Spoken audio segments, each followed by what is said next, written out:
हरे हरे हरे राम हरे राम राम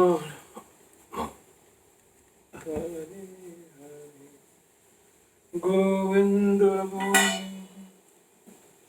गोपाल बोलो राधा रमण हरि गोविंद।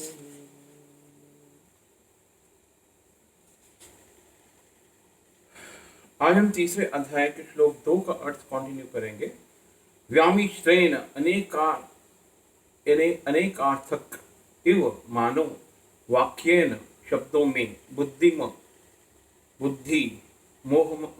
मोहयसी मोह रहे हो इव मानो मैं मेरी तत् अतः एकम एकमात्र वद कहिए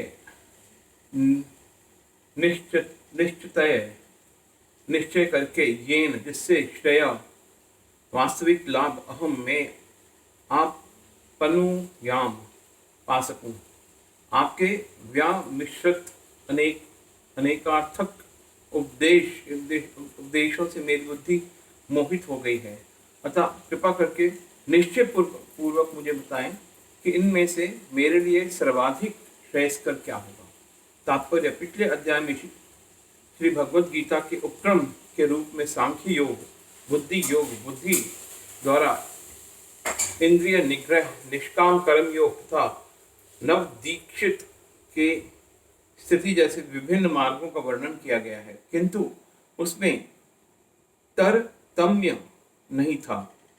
कर्म करने तथा समझने के लिए मार्ग का अधिक व्यवस्थित रूपरेखा की आवश्यकता होगी। अतः अर्जुन इन भ्रामक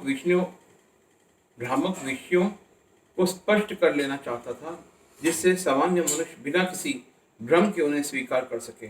यद्यपि श्री कृष्ण वाक्य वातुरी से अर्जुन को चकराना नहीं चाहते थे, किंतु अर्जुन ये नहीं समझ सका कि कृष्ण भावामृत क्या है, जड़ता है या कि सक्रिय सेवा।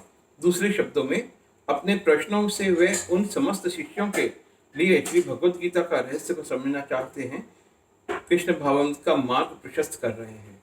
श्री भगवान उवाच लोक अस्मिन् द्विधा निष्ठा पुरा प्रोक्ता मया नघ ज्ञान योगेन सांख्यानां कर्म योगेन योगिनां।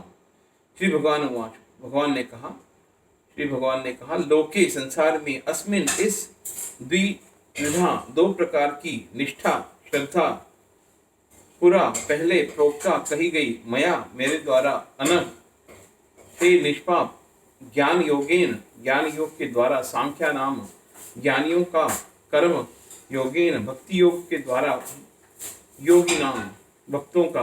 श्री भगवान ने कहा हे निष्पाप अर्जुन, मैं पहले ही बता चुका हूँ कि आत्मा साक्षात्कार का प्रयत्न करने वाले दो प्रकार के पुरुष होते हैं।